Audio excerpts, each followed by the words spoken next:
The surprising science behind that pop. Have you ever wondered what really happens when you crack your knuckles?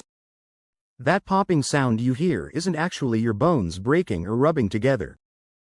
Inside your joints, there's a fluid called synovial fluid that helps lubricate and cushion them. When you stretch or pull your fingers to crack your knuckles, you increase the space in the joint capsule. This causes gases like nitrogen and carbon dioxide dissolved in the synovial fluid to form tiny bubbles. The sudden collapse or popping of these bubbles is what creates the characteristic cracking sound. Interestingly, once you crack your knuckles, it takes some time for the gases to dissolve back into the fluid before you can crack them again. And despite old myths, cracking your knuckles won't cause arthritis.